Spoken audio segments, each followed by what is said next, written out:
आप सभी कैरियर योद्धाओं का प्रयास चैनल की तरफ से एक नई क्लास में स्वागत है और आशा करता हूं कि पीछे की जो क्लासेस हुई हैं सारी की सारी टेंस से संबंधित हुई हैं वो आपको बहुत ही प्रॉफिटेबल रही होगी और उनसे आपने बहुत कुछ सीखा होगा। और जो टेस्ट या एक्सरसाइज दी जा रही हैं वो केवल ये जांचने के लिए नहीं है कि आपने कितना सीखा, बल्कि उनका सबसे महत्वपूर्ण जो उपयोग है वो इस चीज़ में है कि आप उनको करके अपने आप में कॉन्फिडेंस पैदा करें। जितना आपने सीखा है उस पर आपको कॉन्फिडेंस हो कि हाँ हमने ये चीज़ तैयार की है। और ये जो जंग है, ये जो लड़ाई है कैरियर बनाने की, इस लड़ाई में ये जो आपका कॉन्फिडेंस है वो बहुत ही इम्पोर्टेंट है। और इस लड़ाई में प्रयास है वो कंधे से कंधा मिलाकर आपके साथ है। कभी भी आपको ऐसा महसूस नहीं होगा कि आप अकेले हैं। कोई भी प्रॉब्लम आए इंग्लिश से संबंधित तो तुरंत आप वो प्रॉब्लम हम तक पहुंचाएं, उसका 100% सॉल्यूशन है वो हम आप तक पहुंचाएंगे। इसी विश्वास के साथ अपनी जो क्लास है उसको एक नए सिरे तक हम शुरू करते हैं।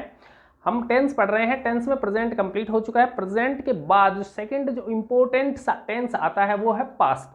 पास्ट आप जानते हैं कि पास्ट का सीधा सिंपल सा मतलब है कि जो टाइम बीत गया, या हमारी क्लास के अनुसार हमने जो थ्योरी पकड़ के रखी है उस थ्योरी के अनुसार स्पीकर है या जो स्टेटमेंट है, स्पीकर के बोलने से पहले जो क्रिया कंप्लीट हो गई उसको मोटा मोटी हम किस में रखते हैं, पास्ट में रखते हैं। तो पास्ट का जो पहला पार्ट है इंडेफिनिट, उसको थोड़ा सा समझने की कोशिश करते हैं कि पास्ट इंडेफिनिट है वो कौन सी क्रियाओं को शामिल करेगा।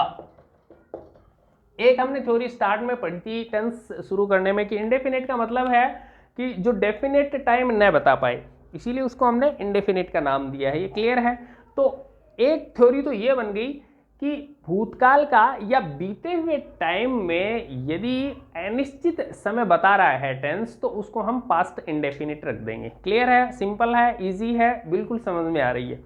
सेकंड जो इंपॉर्टेंट चीज है जो कि हमें पास्ट इंडेफिनिट पढ़ते हुए बहुत ही अच्छे से ध्यान में रखनी है वो ये चीज है कि यदि कोई भी क्रिया है वो पास्ट की है और एज ए हैबिट है तो एक नाम बन गया पास्ट हैबिट। पास्ट हैबिट है या पास्ट हैबिट के जैसे यदि कोई क्रिया है तो उस क्रिया को हम पास्ट इंडेफिनिट में रखेंगे। क्लियर सी बात है। अब यहां थोड़ा सा आप सभी समझ गए, मैं अच्छे से जानता हूं, लेकिन फिर भी मैं थोड़ा सा और क्लियर करना चाहता हूं कि हैबिट का मतलब जैसे हमने पहले सीखा था कि हैबिट का मतलब है कि ऐसी क्रिया जो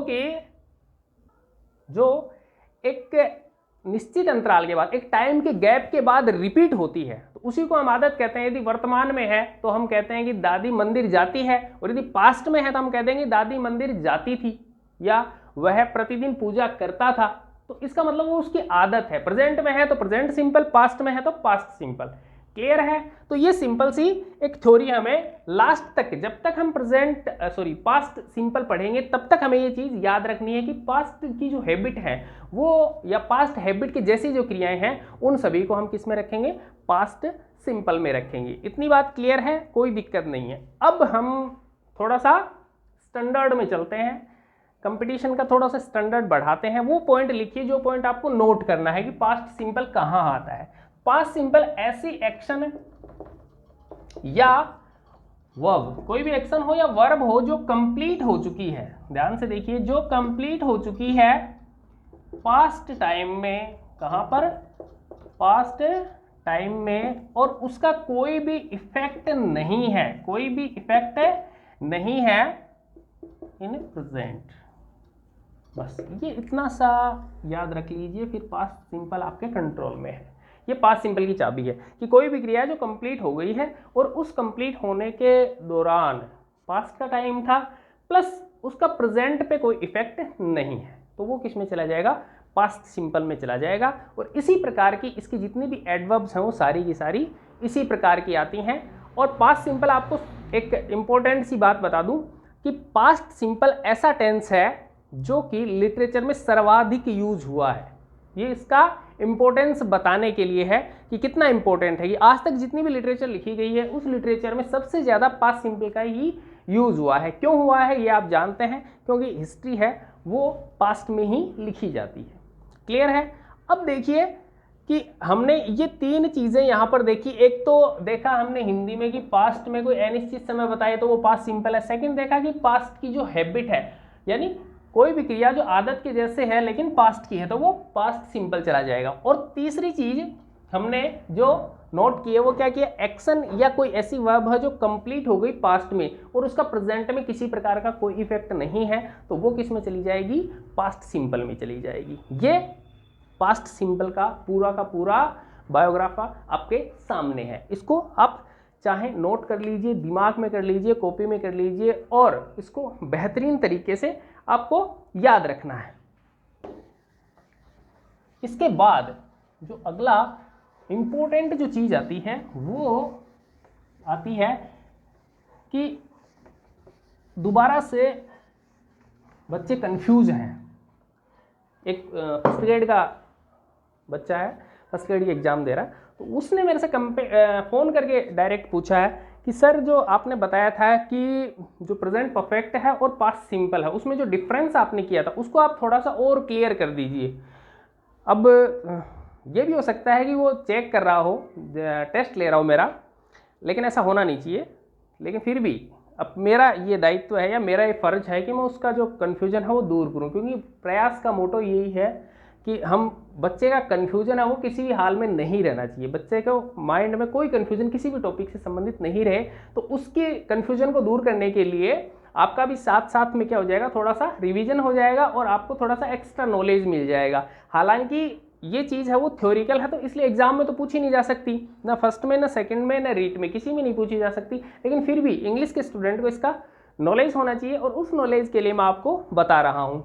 देखिए हम जो डिफरेंस करते हैं प्रेजेंट परफेक्ट और पास्ट सिंपल, इन दोनों के बीच में हमें डिफरेंस करना है। तो एक सिंपल सा डिफरेंस जो हमने करके चले थे, हम ये करके चले थे कि भाई उसका कोई इफेक्ट नहीं हो, प्रेजेंट में उसका कोई इफेक्ट नहीं हो। यदि प्रेजेंट में इफेक्ट होगा तो हम उसको प्रेजेंट परफेक्ट कहेंगे और इफेक्ट नहीं है उसका तो हम उसको पास्ट सिंपल कहेंगे। ये नॉर्मली है और आपको ये डिफरेंस कर देगा, 90% ही डिफरेंस कर देगा और इतना आपको एग्जाम के लिए काफ़ी है। लेकिन बच्चे ने पूछा तो उसका डिफरेंस जो पॉइंट वाइज है मैं यहाँ पे क्लियर कर देता हूँ। देखिए फर्स्ट जो चीज़ है आपको एग्जाम के नज़रिए से मद्देनज़र उसको ध्यान में रखना, वो ये है कि एडवर्ब, यदि कोई पास्ट की एडवर्ब दी हुई है तब तो ये किस में जाएगा, किस में जाएगा, पास्ट परफेक्ट में, पास्ट सिंपल में। और यदि कोई भी एडवर्ब नहीं दी हुई है तो इसको सीधा ले जाओ बेटा प्रेजेंट परफेक्ट में। कहने का मतलब पास्ट सिंपल की एडवर्ब दे तब तो ये पास्ट सिंपल में जाएगा, वरना ये किस में रहेगा, प्रेजेंट परफेक्ट में रहेगा। एक चीज ये हो गई। सेकंड चीज ये है कि आप ये देखिए कि टाइम पीरियड कब का है, क्या चीज कहना है, टाइम पीरियड कब का। एक बहुत ही अच्छा सा एग्जांपल देता हूं कि यदि मैं कहूं कि I have checked, I have पहले से मैं लिख रहा हूं कोई दिक्कत नहीं है, I have checked a lot of copies, a lot of copies today. Second में लिख रहा हूं कि I checked a lot of copies yesterday. ये देखिए अब यहां पर एक टाइम का जो गैप है उसको आपको ध्यान में करना है कि वो कह रहा है कि मैंने बहुत सारी कॉपी चेक कर ली। नॉर्मली उसका जो सेंस है वो हिंदी में यही आता है कि मैंने बहुत सारी कॉपी चेक कर ली, लेकिन उसका टाइम पीरियड जो वर्ब है या जो एक्शन है उसका टाइम पीरियड कौन सा है, तो इसका जो टाइम पीरियड है ये तो रिलेट करता है प्रेजेंट से, तो ये जाएगा प्रेजेंट परफेक्ट में। ये जो रिलेट कर रहा है पास्ट से तो ये किस में चला गया, पास्ट से। तो दो चीजें तो ये क्लियर करनी है, एडवर्ब पास्ट की रखता है तो पास्ट सिंपल में ले जाइए, एडवर्ब नहीं है तो प्रेजेंट परफेक्ट में ले जाइए। सेकंड है, पीछे ध्यान दो, सेकंड है वो क्या कह रहा है कि टाइम पीरियड का ध्यान रखना है। टाइम पीरियड यानी किस टाइम में उसने क्रिया की है। एग्जाम्पल आपके सामने है और बहुत ही अच्छा सा एग्जाम्पल है जो कि बहुत इजीली आपके समझ में आ जाएगा। थर्ड जो पॉइंट होता है वो होता है प्रभाव, इफेक्ट कितना है या इफेक्ट कैसा है। देखते हैं कि इफेक्ट के आधार पे कैसे लिया जाता है। तो तीसरी जो चीज है वो है इफेक्ट। इफेक्ट में आपने एक एग्जाम्पल तो मैंने उस समय समझाया था आपको कि भाई उसकी अंगुली कट गई है ना, तो उसको उसका प्रभाव यदि अब है, जैसे दर्द हो रहा है या फिर खून आ रहा है, ब्लड आ रहा है उसको, तब तो हम किस में रख देंगे, उसको प्रेजेंट परफेक्ट में रख देंगे। लेकिन यदि कोई इफेक्ट नहीं है तब हम किस में रख देंगे, पास्ट सिंपल में रख देंगे। एक दूसरा और इजी सा एग्जांपल देता हूँ लड़कों के लिए। मान लो कि आप मार्केट गए, ठीक है, और आपकी बाइक चोरी हो गई। क्लियर? ये बात आप कैसे कहते हैं, देखिए ध्यान से, कि my bike has been stolen, एक बात आप ये कहते हैं ना, और आप फिर उसके आगे ये दिया हुआ है सेंटेंस के कि I have to go on foot. Clear है? एक आप कहते हैं कि my bike was stolen, my bike was stolen. ठीक है? अब यहां पर जो मैं समझाना चाह रहा हूं वहां इंडिकेट कीजिए कि ये जो चीज है ये दिखाती है कि इसकी बाइक चोरी होने का प्रभाव अभी भी है, इसका इफेक्ट अभी भी है कि उसको बेचारे को पैदल जाना पड़ रहा है ना। जैसे पंचर हो जाती है तो ये लड़के घूमते फिरते हैं ना ऐसे लेके, हाँ, और लड़कियां स्कूटी लेके ऐसे ऐसे चलती रहती हैं, है ना। ऐसी गर्मी में ना हो तुम्हारे साथ ऐसा, लेकिन है कि ऐसा हो जाता है, तो मिसफॉर्च्यून है, हो जाता है। तो जैसे बाइक उसकी चोरी हो गई तो वो अब बेचारे को घर पे पैदल जाना पड़ रहा था। आप ये बताइए कि उसका प्रभाव है ना, अभी भी प्रेजेंट में प्रभाव दिख रहा है, तो इसको ले जाओ प्रेजेंट परफेक्ट में। और ये क्या कह रहा है कि बाइक वाज स्टोलन, यानी पास्ट की बात है, कहीं अभी उसका कोई इफेक्ट नहीं है, इसलिए ये किस में चला गया, पास्ट में। ठीक है? और थोड़ा सा किसी जो पीछे जो इधर उधर चल रहा है ना माइंड में, हाँ, उनके लिए बता देता हूँ कि ये पैसिव में है, इसलिए हेल्पिंग वर्ब इधर उधर लग रही है, मैन वर्ब इधर उधर लग रही है ना, तो ये पैसिव में है। क्लियर है? पैसिव जो पढ़ेंगे तो इसको अच्छे से क्लियर कर लेंगे। लेकिन बात यहाँ प्रभाव की है कि बच्चा, बाइक उसकी चोरी हो गई, अब वो पैदल जा रहा है, तो इसका मतलब उसका प्रभाव है, बाइक चोरी होने का प्रभाव प्रेजेंट में है, तो वो प्रेजेंट परफेक्ट में चला गया। और यहाँ पर कोई प्रभाव नहीं था तो हम किस में ले जाएंगे, पास्ट सिंपल में। तो तीन चीजें आपने यहाँ उसकी नोट की। इसके बाद देखिए चौथी और इंपॉर्टेंट चीज, प्रेजेंट परफेक्ट और पास्ट सिंपल के बीच में डिफरेंस करने की बहुत ही इंपॉर्टेंट चीज जो देखते हैं वो, ये काफ़ी अपर लेवल की बात है, स्टैंडर्ड की जो बात है, लेकिन बच्चे ने पूछ ली इसलिए बताना पड़ रहा है। लेकिन इसमें कंफ्यूज मत होना, यदि आपको डीपली नहीं जाना तो इतना याद रख लेना इफेक्ट है या नहीं है। चौथी जो चीज़ इंपॉर्टेंट है कि जो भी वर्ब या एक्शन है जिसका करेक्ट फॉर्म ऑफ वर्ब देना है, जिसमें डिसाइड करना है कि इसमें पास्ट सिंपल करूं या प्रेजेंट परफेक्ट करूं, तो उसमें सीधी सी बात ये देख लो कि वो एक्शन अभी होती है या नहीं होती, होती है या नहीं होती। बहुत इंपॉर्टेंट बात है, स्तरीय लेवल की बात है। यदि आप ये चीज सीखते हैं तो इसका मतलब आपका लेवल अप होगा। देखिए, आप कहते हैं, एक तो मैं नाम देता हूं, सुना होगा आपने, अच्छे राइटर हैं चेतन भगत, एक मैं कहता हूं कालिदास जी, चलो जी लगा देते हैं, हाँ गुड।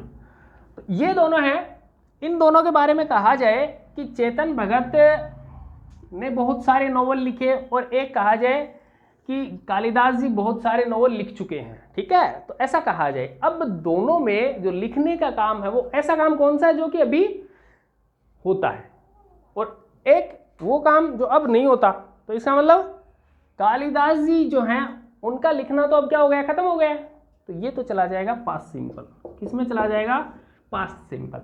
चेतन भगत अभी भी लिख रहे हैं तो ये चला जाएगा प्रेजेंट परफेक्ट में। क्लियर है?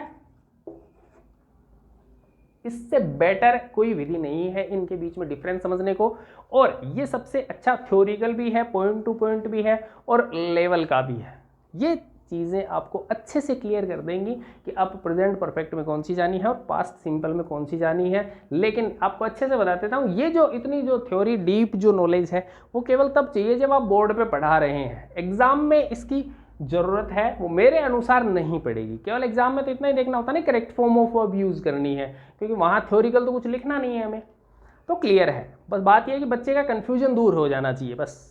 नेक्स्ट हम देखते हैं, अगला जो टॉपिक है वो हम देखते हैं कि यूज देख रहे हैं। तो यूज में हमने एक चीज नोट की थी, वापस अपने मेन टॉपिक पे आते हैं, ये डिफरेंस है, इसको यहीं एक बार ड्रॉप कर दो। तो हमने देखा कि यूज है वो ऐसी क्रिया, ऐसी एक्शन में होगा जो कि पास्ट में कंप्लीट हो गई और उसका प्रेजेंट में किसी प्रकार का इफेक्ट नहीं है। क्लियर है? और सेकंड जो इंपॉर्टेंट, जो आपका फ्रेंड है जो आपकी हेल्प करेगा, तो वहां हम चलते हैं। तो वहां हमें कौन बताया गया है, कौन सी ऐसी चीज है जो हमें बताएगी, जो हमारी हेल्प करेगी करेक्ट फॉर्म ऑफ वर्ब में?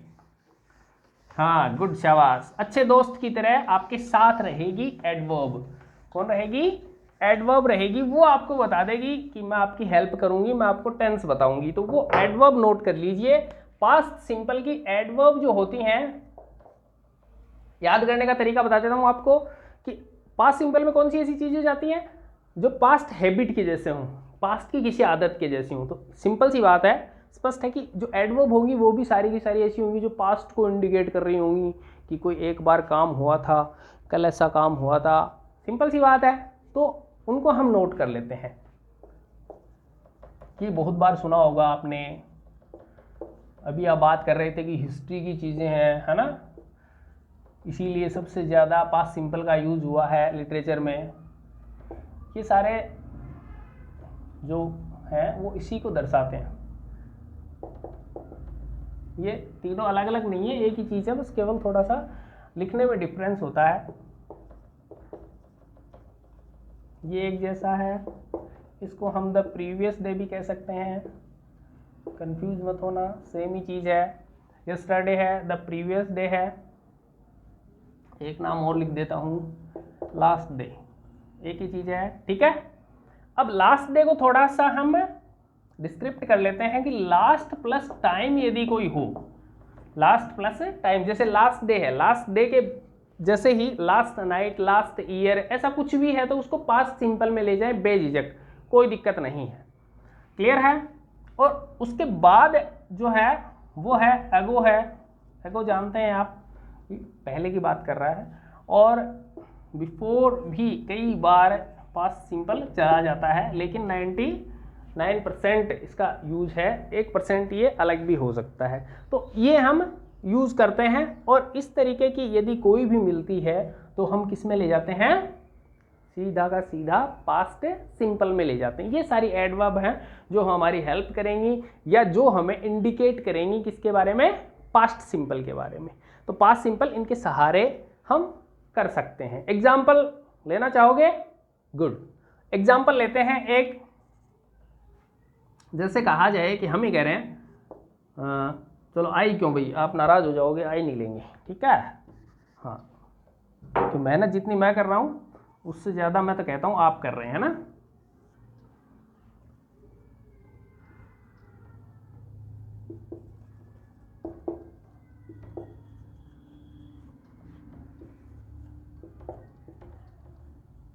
ये है, ठीक है। इस प्रकार से आपको दिया जाएगा, ये आपकी वर्ब है, लेकिन मेन इंपॉर्टेंट चीज जो फ्रेंड है आपका, जो बताने वाला है, आपको हेल्प करने वाला है, वो लास्ट वीक, यानी लास्ट प्लस टाइम दे रखा है। लास्ट प्लस टाइम के थ्रू आपको पता लग जाएगा कि ये पास्ट सिंपल में जाना चाहिए। क्लियर है? ये इतनी हेल्प करेगा आपको, और शायद इतनी ही जरूरत है आपको। तो पास्ट सिंपल जब आपको पता चल गया तो आपके माइंड में सीधा क्या आना चाहिए? कौन सा आना चाहिए? हाँ, जो हमने चार्ट बनाया था वो चार्ट आना चाहिए। और वो चार्ट है वो क्या कहता है, मैं एक बार दोबारा लिख देता हूं क्योंकि मैंने पहले ही कहा था कि ये इंपॉर्टेंट चीज है, तो इसलिए चार्ट के अनुसार यहां मैं लिख रहा हूं क्योंकि इंपॉर्टेंट है। तो चार्ट के अनुसार सबसे पहले जो आपके दिमाग में आएगी वो आएगी हेल्पिंग वर्ब चार्ट। तो वो हेल्पिंग वर्ब चार्ट आपको कहता है कि पॉजिटिव जो सेंटेंस है उसमें लगानी नहीं लगानी रहे। गुड, शाबाश। पॉजिटिव सेंटेंस में किसी एचवी का प्रयोग नहीं किया जाए, और निगेटिव या इंटेरोगेटिव जो सेंटेंस है उसमें एक एचपी लगा देंगे, और वो कौन सी लगा देंगे? डिड लगा देंगे। इतना तो आपको एचवी का चार्ट बता देगा, ठीक है। नेक्स्ट जो दूसरी चीज आपको चाहिए वो क्या चाहिए?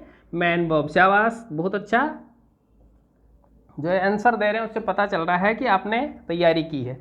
और ये बताता है कि पॉजिटिव जो सेंटेंस है उस पॉजिटिव सेंटेंस में सेकंड फॉर्म का यूज कीजिए। इसका यूज कीजिए, सेकंड फॉर्म का यूज कीजिए। और निगेटिव या इंटेरोगेटिव सेंटेंस है वहां पर कौन सी फॉर्म का यूज कीजिए? फर्स्ट फॉर्म का यूज कीजिए। और उसकी थ्योरी मैं आपको समझा चुका हूं अच्छे से उस चार्ट वाली क्लास में कि यहाँ तो कोई एचवी का आपने यूज किया नहीं, तो सब्जेक्ट महोदय है वो किसको इफेक्ट करेगा? मैन वर्ब को। हेल्पिंग वर्ब होती है तो वो हेल्पिंग वर्ब को परेशान करता है, उसको चेंज करता है, उसको इफेक्ट करता है। हेल्पिंग वर्ब आपने यूज़ की नहीं तो इसलिए इसने मैन वर्ब को सेकंड फॉर्म में चेंज कर दिया।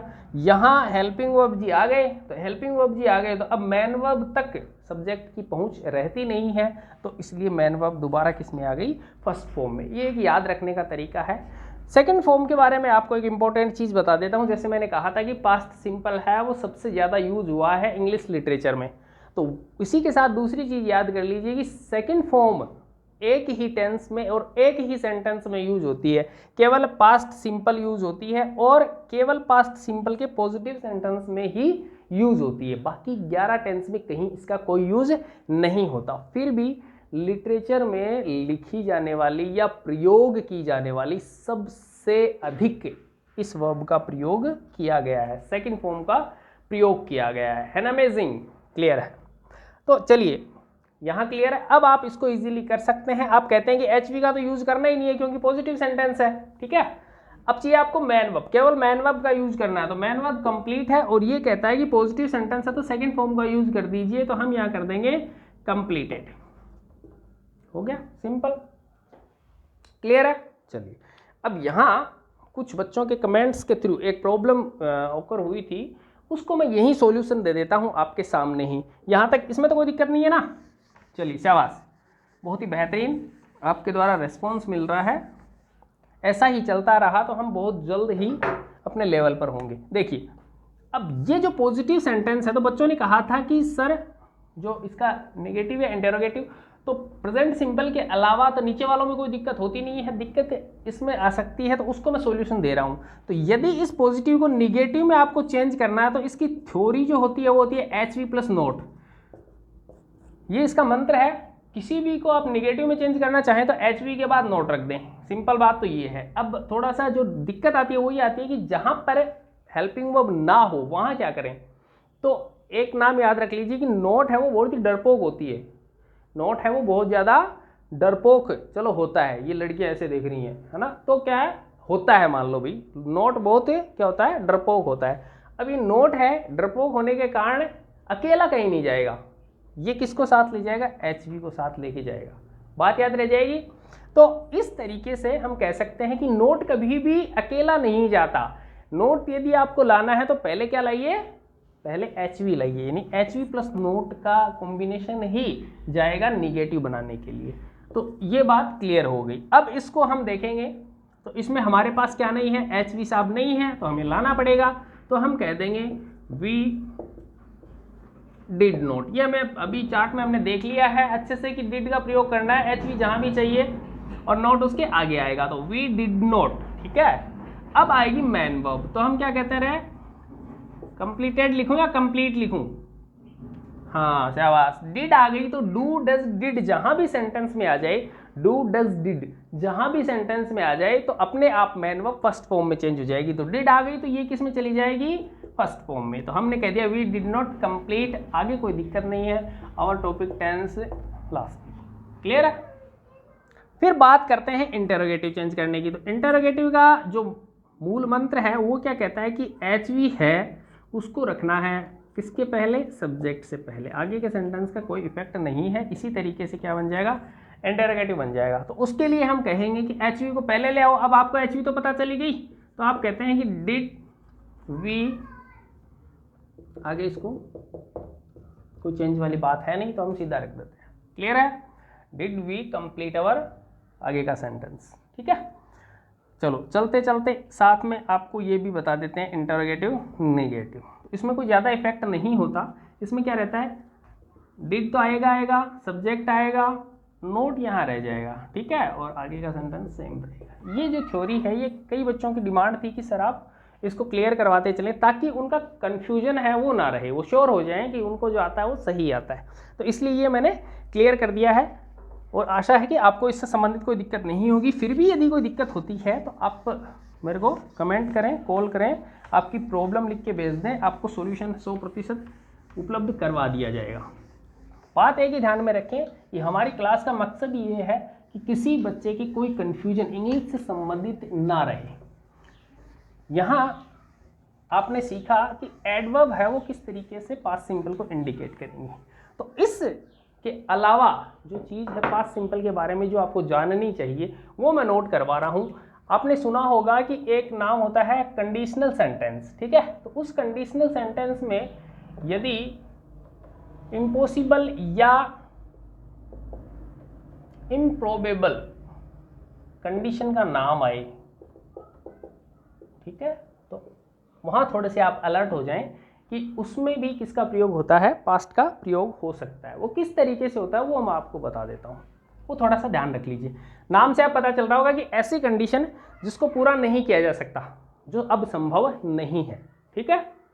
तो उससे एग्जाम्पल दूंगा तो बहुत ईजीली समझ में आ जाएगा। देखिए, जैसे मैं चलो मेरी बात कर लेता हूँ। If I were a king, आई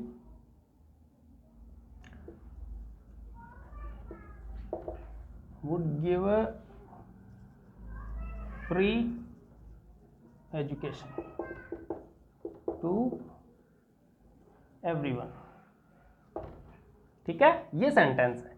तो यहां आपने कहा, पहली बात तो ये कि ये कंप्लीट नहीं हो सकती या पॉसिबल नहीं है, इसीलिए इसको इम्पॉसिबल या इम्प्रोबेबल कंडीशन कहते हैं। तो इम्प्रोबेबल यानी जिसको पूरा नहीं किया जा सकता। अब इसमें एक तो इंपॉर्टेंट चीज ये है कि इसमें आई के साथ वर का यूज किया गया है। नॉर्मली हम किसका यूज करते हैं, वॉज, ठीक है, लेकिन यहाँ वॉज ये यूज करके हम किसका यूज कर रहे हैं, किसका यूज कर रहे हैं, वर का। तो ये एक इंडिकेशन हो गया, संकेत हो गया, या आप कह सकते हो कि पहचानने का तरीका हो गया। नोट किया आपने कि आई के साथ वर का यूज हो रहा है, तो पहचान जाओ यदि आई के साथ वर आ रही है तो सीधी सी बात है कि वो इम्पॉसिबल कंडीशन है। हमें जो टेंस के अकॉर्डिंग जो चीज नोट करनी है वो ये करनी है कि ऐसी इम्पॉसिबल या इम्प्रोबेबल कंडीशन में पास्ट का यूज किया जाता है, और ये इंपॉर्टेंट चीज हमने नोट कर ली। क्लियर है। अब ये कह क्या रहा है वो मैं आपको बताता हूँ। यदि मैं कोई राजा होता, यदि मैं कोई राजा होता तो मैं सभी के लिए, मेरी बात कर रहा हूँ कि तो मैं सभी के लिए क्या कर देता, फ्री एजुकेशन कर देता। क्लियर है। वैसे ही कहते हैं कि यदि मैं पक्षी होता तो आकाश में उड़ता। ऐसी जो कंडीशन होती है जो आपको पता है कि अब होना तो है नहीं, कौन पंख लगाएगा तुम्हारे, कौन उड़ाएगा तुमको, है ना रे। और लड़कियां होती हैं तो लड़कियां क्या कहती हैं कि यदि मैं राजा होती या रानी होती तो ये क्या करती, हाँ ये क्या कर, पिंक कलर का सैनिटाइजर मांगती, है ना रे। हाँ चलो मजाक की बात है कि कोई भी कंडीशन जो अब पूरी नहीं हो सकती तो उसको हम इस तरीके से यूज करते हैं, वहां पास्ट का आप यूज कर सकते हो। ठीक है, एक ही इंपॉर्टेंट चीज नोट करने वाली थी। इसके अलावा ध्यान रखेंगे एक चीज का कि एज सून एज यदि आपको दिखता है सेंटेंस में तो उसका यूज कैसे करना है कि एज सून एज, एग्जाम्पल के थ्रू समझा रहा हूं आपको। As soon as the police came, ये दिया हुआ है, द थीफ, इस तरीके से दिया हुआ और यहां लिखा हुआ रन। ठीक है, तो यहां आपको एक तो ये देखना है कि एज सून एज से ले रखा है भाई, किससे ले रखा है, एज सून एज। तो एज सून एज का सीधा सा मतलब है कि टाइम का गैप नहीं है, जैसे ही, टाइम का गैप नहीं है, कोई भी गैप नहीं है। तो इसका मतलब ये क्रिया जब हुई उसी टाइम ये होगी। तो यहाँ क्या दे रखा है, केम दे रखा है, इसका मतलब ये पास्ट में हुई तो सीधी समझ जाओगी उसी टाइम पे ये होगी। तो यहाँ हम क्या कर देंगे, रैन अवे। थ्योरी समझा दी है मैंने। क्यों होता है, क्योंकि टाइम का गैप नहीं होता, जिस टाइम पे ये क्रिया हुई है वैसे ही उसी टाइम पे ये हुई है। तो इसका मतलब टेंस में भी गैप नहीं आना चाहिए, डिफरेंस नहीं आना चाहिए। जो टेंसेस में यूज करो वही टेंस इसमें आएगा। तो एज सून एज का यहाँ ध्यान रखेंगे। ये इंपॉर्टेंट चीज है, वो मैंने नोट करवा दी है। पास्ट सिंपल में किसी भी एग्जाम में, किसी भी स्तर के एग्जाम में इससे बाहर क्वेश्चन नहीं जाएगा। आई एम श्योर, और आपको भी श्योर होना चाहिए कि इससे बाहर क्वेश्चन नहीं जाएगा। अब आप बताइए कोई प्रॉब्लम है या कोई कुछ आप एक्स्ट्रा चाहते हो। हाँ हाँ शाबाश। अच्छा, ये कह रही कि कोई एक दो एग्जाम्पल और दें, है ना। वैसे मैं आपको बता दूं कि एग्जाम्पल है उसका पूरा एक कलेक्शन मिलेगा आपको।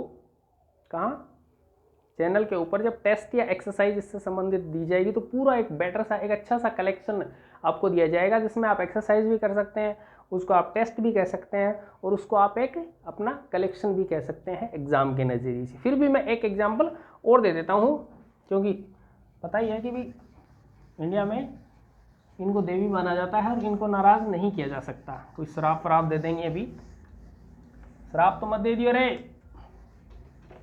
हाँ गुड, शाबाश। चलिए देखते हैं कि अभी एक थोड़े दिन पहले घटना बताता हूँ। नाम सुना होगा आपने जो मैं लिख रहा हूँ।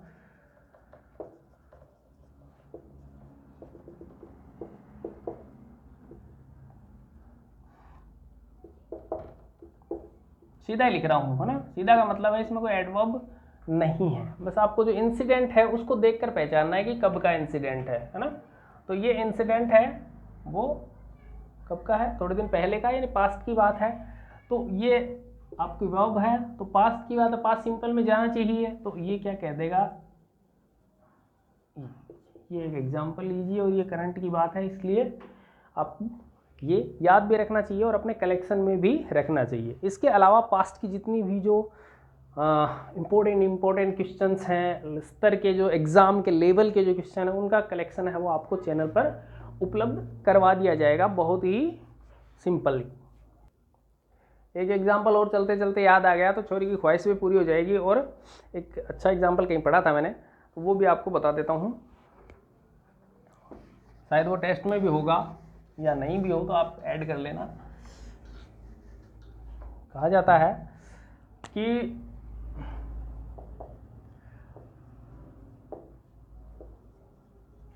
द राजपूत विडोज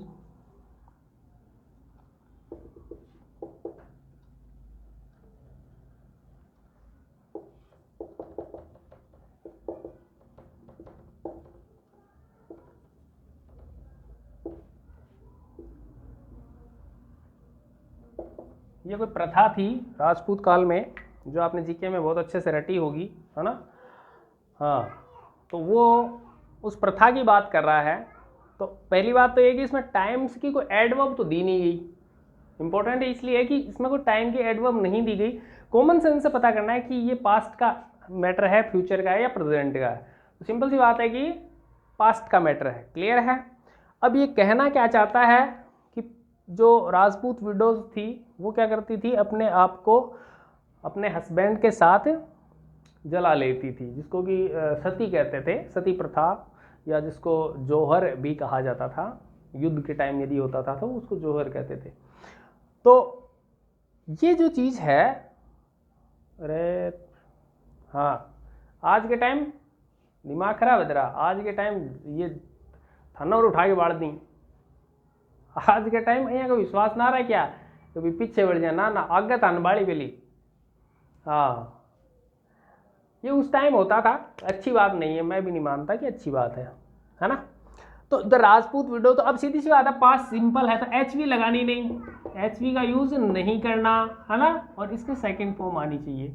तो आप कह देंगे अच्छा मैंने पहले ही सेकंड फॉर्म लिख दी थी इसमें, ओहो अब कह दो बहुत मतलब लक बड़ा शानदार चल रहा है आपका, पहले ही आपके पास सेकंड फॉर्म पड़ी थी। चलिए ठीक है, इसमें बंट आ जाएगा और ये क्लियर हो जाएगा। क्लियर है। हाँ, अब है,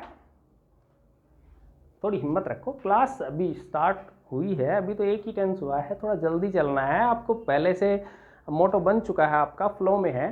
तो एक टेंस और कंप्लीट कर लेते हैं, और मेरी तो ये इच्छा है कि पूरा पास्ट ही आज फिनिश कर दें। क्या लगता है आपको? नहीं चलो चलो एक टेंस और कर लेते हैं, थोड़ी सी साथ दीजिए, थोड़ा सा आप क्या कीजिए तो जारी रखें, तो थोड़ी सी हिम्मत रखो। देखिए कि अगला हम पढ़ते हैं कि पास्ट कंटिन्यूस। क्लियर है।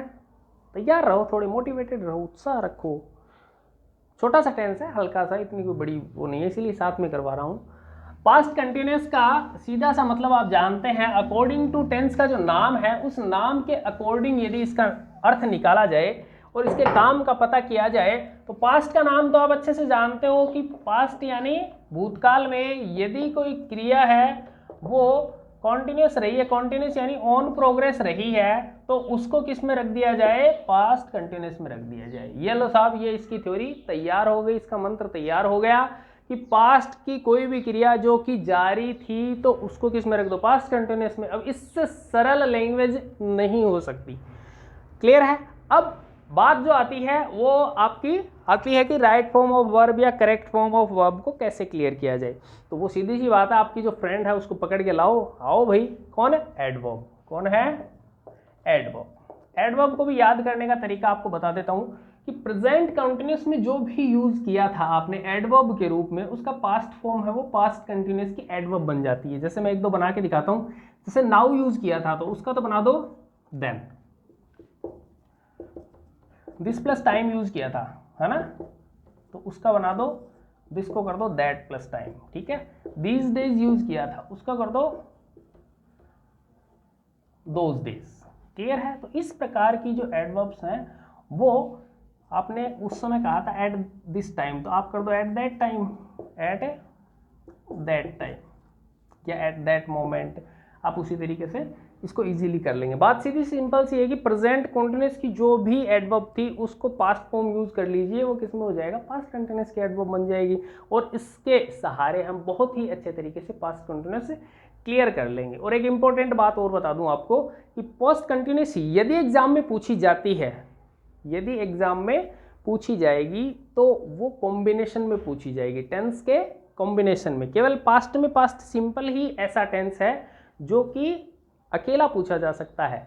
बाकी जो टेंसेस हैं वो यदि पूछे जाएंगे तो वो कॉम्बिनेशन में पूछे जाएंगे। और पास्ट जब एंड हो जाएगा, खत्म हो जाएगा, तो बहुत ही शानदार सा एक कॉम्बिनेशन है वो आपको तैयार करवा जाएगा एक चार्ट के थ्रू, एक छोटी सी क्लास के थ्रू, जिससे कि कॉम्बिनेशन से संबंधित टेंस का कोई भी कॉम्बिनेशन है वो आपको एग्जाम में दिक्कत नहीं करेगा, यानी उससे संबंधित गलती नहीं होगी। तो इसी को हम आगे देखते हैं।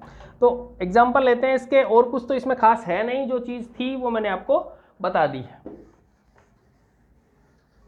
एक दो एग्जाम्पल ले लेते हैं बस, इससे ज़्यादा इसमें ज़रूरत भी नहीं है। जैसे हम कहा जाए कि मिस्टर राम इन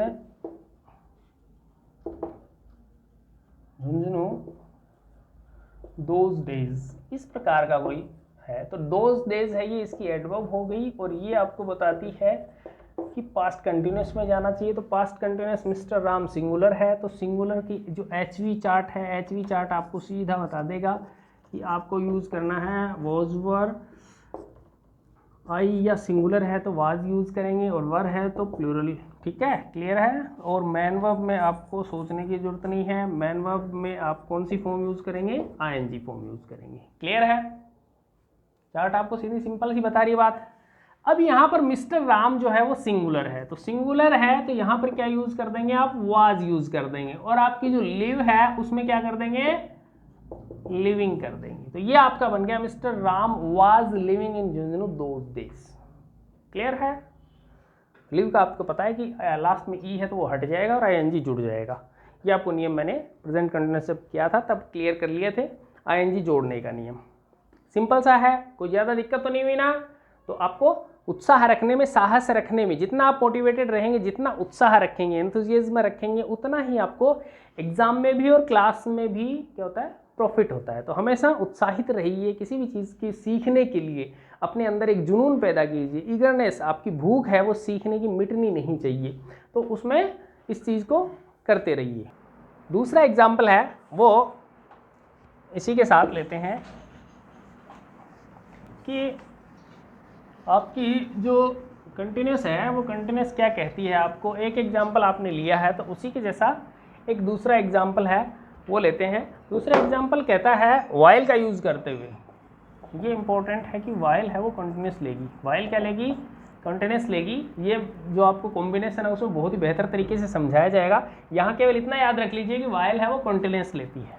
एक एग्जाम्पल है कि चलो मैं सीधा ही कर देता हूँ, आई वॉज स्लीपिंग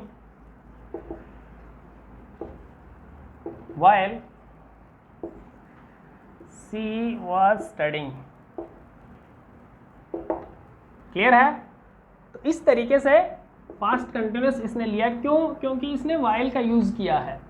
इसके बाद जो है वो आगे का जो मैटर है उस मैटर में आप केवल कॉम्बिनेशन में इसको अच्छे से कर लेंगे। यहाँ केवल ध्यान रख लीजिए इस प्रकार का भी यूज हो सकता है कि वाइल यदि आ रहा है, लेकिन पूरा आपको बता देता हूँ कि ये जो चीज़ है वो किस पर डिपेंड कर रही है, आपके आईक्यू पे डिपेंड कर रही है। क्योंकि वाइल है वो कंफ्यूज भी करता है, पास्ट सिंपल के साथ पास्ट कंटिन्यूस भी लेता है, पास्ट कंटिन्यूस के साथ पास्ट कंटिन्यूस भी लेता है। वहाँ आप ये कॉमन सेंस पे डिपेंड करता है कि कौन सी चीज़ है आपको यूज़ करनी है। क्लियर है? चलिए अब इसके बाद आप देखते हैं कि इम्पोर्टेंट जो आप कहेंगे कि एग्ज़ाम के नज़रिए से या कंपटीशन के नज़रिए से एक चीज़ आपको नोट करनी है। यहाँ तक जो चल रहा था वो सिंपल थ्योरी चल रही थी पास्ट कंटिन्यूस की, और उसको आपने अच्छे से नोट भी कर लिया है। ज़्यादातर जो क्वेश्चंस हैं वो इसी थ्योरी से पूछे जाएंगे, इसी तरीके से पूछे जाएंगे। केवल एक चीज़ है जो कि यदि एग्जामिनर है वो कोई डीप चला जाए या उसके मन में कुछ शरारत आ जाए, तब वो थोड़ा सा अलग हटके कुछ चीज़ पूछ लेता है, तो वो आप नोट कर लीजिए कि यदि कोई ऐसी एक्शन या वर्ब है जो एक्शन है, परसिस्टेंट एक्शन है, ठीक है, और उसके साथ ऑलवेज या कॉन्टिन्यूअली का प्रयोग किया गया है, यदि कंटिन्यूअली या ऑलवेज का प्रयोग किया गया है और वो परसिस्टेंट का अर्थ वही होता है कि कोई चीज़ जो कि बार बार मना करने के बाद में भी करते हैं, या जो चीज़ पसंद नहीं आ रही फिर भी वो बार बार किए जा रहा है। जैसे लड़कियां हैं, उनको बार बार कहो रहे चुप रहो चुप रहो चुप रहो, चुप नहीं रहती ना, वो बस की बात नहीं है, इनके जन्मजात गुण होता है इनका, तो वो अब चुप नहीं रहती है ना, तो वो क्या है, वो कौन सी एक्शन में आ जाएगा, परसिस्टेंट की एक्शन में आ जाएगा। तो ये यदि पास्ट में था तो वो किस में चला जाएगा, पास्ट कंटिन्यूअस में, बशर्ते क्या होना चाहिए, एक्शन परसिस्टेंट होनी चाहिए और जो एडवर्ब है वो साथ में रहनी चाहिए, इस प्रकार की। क्लियर है? जैसे कहा जाए कि ही वॉज ऑलवेज ग्रम्बलिंग, बेचारे लड़के वैसे ग्रम्बलिंग करते तो नहीं है ये काम, लेकिन ये नाराज़ हो जाएंगी, चलो लड़कों को करवा देते हैं। He was always grumbling, grumbling होता है बड़बड़ाना, है ना, तो वो, तो ये ऐसी क्रिया है जो कि परसिस्टेंट यानी पसंद नहीं आने वाली है या चिड़चिड़ेपन की है, तो वो क्रिया है। बस ध्यान ये रखिए कि ऑलवेज या यदि कंटिन्यूअली साथ में है एडवर्ब के रूप में, परसिस्टेंट एक्शन है, तो वो किस में चली जाएगी, पास्ट कंटिन्यूअस में चली जाएगी। क्लियर है? गुड, शाबाश। इसकी जो भी आपकी एक्सरसाइज है, टेस्ट है, वो जल्दी ही आपको उपलब्ध करवा दिया जाएगा और जल्दी ही आपसे कमेंट्स है वो डिमांड कर ली जाएगी। साथ में एक इम्पोर्टेंट सूचना आपको देना चाहता हूँ, एक बच्चे ने डिमांड की थी कि सर जो पिछली जो एक्सरसाइजेज हैं उन एक्सरसाइजेज के जो आंसर हैं, आंसर की प्लीज़ आप उपलब्ध करवा दीजिए। मैं करवाना तो नहीं चाहता था लेकिन वो डिमांड कर रहा है, चलिए आप श्योर हो जाएं या आपको जितनी हेल्प मिल सके हम करेंगे। तो जो अगला टेस्ट होगा उस टेस्ट के साथ में ही पिछले टेस्ट की जो आंसर की है वो उपलब्ध करवा दी जाएगी। Thank you, thanks a lot.